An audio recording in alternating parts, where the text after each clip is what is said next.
હરિઓમ. આપણે ત્યાં 4 પુરુષાર્થ છે: ધર્મ, અર્થ, કામ અને મોક્ષ. પુરુષાર્થનો અર્થ થાય પ્રયત્ન કરીને માણસે મેળવવું જોઈએ.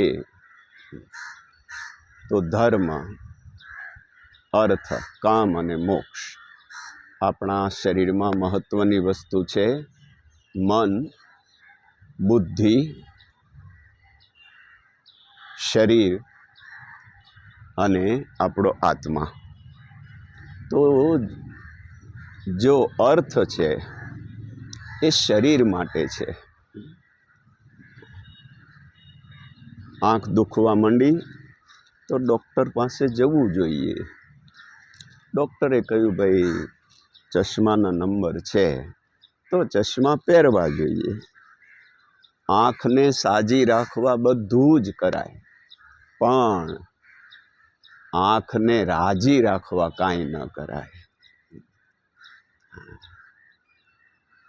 સમજવા જેવું સૂત્ર છે. આંખને સાજી રાખવા બધું જ કરાય, આંખને રાજી રાખવા કાંઈ ન કરાય. મૂળ વાત ઉપર આવીએ તો ચશ્મા પહેરવાના છે તો ચશ્મા પહેરવા માટે પૈસા જોશે. પણ ચશ્મા કોને પહેરવા છે? બુદ્ધિને, આત્માને, મનને નહીં. ચશ્મા શરીર માટે છે. તો અર્થ છે એ શરીર માટે છે. આપણે અર્થને મનમાં લઈ જઈએ, બુદ્ધિમાં લઈ જઈએ, હૃદય સુધી લઈ જઈએ એટલે આપણે ડિપ્રેશનમાં ચાલ્યા જઈએ છીએ, એટલે આપણને એટેક આવે છે. ને વ્યવસ્થા પણ આપણે મોટે ભાગે એવી ઊભી કરી છે કે બસ અર્થ વગર 1 મિનિટ પણ ચાલે નહીં. છોકરો જન્મે તોય અર્થ જોઈએ, પૈસા જોઈએ. સ્કૂલમાં જાય તોય પૈસા જોઈએ, પરણે તોય પૈસા જોઈએ. પૈસા વગર ચાલે જ નહીં. આપણી એક સમાજ વ્યવસ્થામાં ક્યાંક આપણે ચૂક્યા છીએ. ખેર, તો અર્થ છે એ શરીર માટે છે.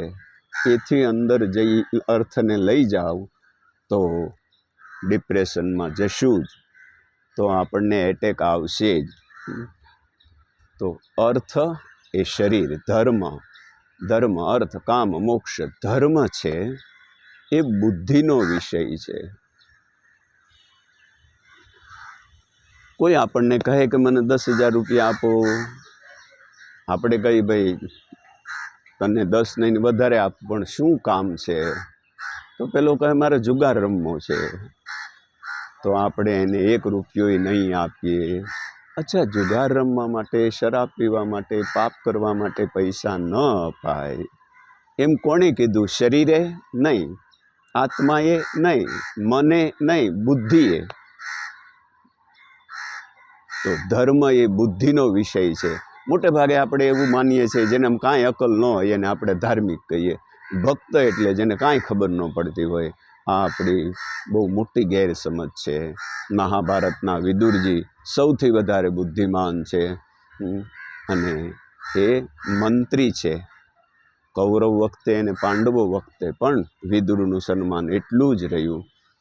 કંસના રાજ્યમાં અક્રૂર મહત્વની વ્યક્તિ છે અને કંસના મર્યા પછી કૃષ્ણ વખતે પણ અક્રૂર એટલી જ મહત્વની વ્યક્તિ છે. તો ભક્ત એટલે બુદ્ધિ વગરનું નહીં. તો ધર્મ છે એ બુદ્ધિનો વિષય છે. અર્થ છે એ શરીરનો વિષય છે. તો ધર્મ, અર્થ, કામ એ મનનો વિષય છે. કામ એટલે ઈચ્છા. મને આ ખાવું છે, મને આ જોવું છે, મને આ મેળવવું છે. એ ઈચ્છા કોને થાય છે? શરીરને નહીં, બુદ્ધિને નહીં, આત્માને નહીં, એ મનને થાય છે. તો કામ એ મનને માટેનો વિષય છે. તો ભગવાનને ગમે એવી કામના કરીએ. અને ચોથો પુરુષાર્થ છે મોક્ષ. મોક્ષ એ આત્માનો વિષય છે. મોહનો ક્ષય, એનું નામ મોક્ષ. કાંઈ પણ જોઈએ છીએ ત્યાં સુધી મુક્તિ નથી. તો આત્મા માટે મોક્ષ છે. ધર્મ, અર્થ, કામ અને મોક્ષ. આ 4 પુરુષાર્થ આપણે મેળવવા જોઈએ એવું શાસ્ત્રનું કહેવું છે. અસ્તુ શુભમ ભવતુ.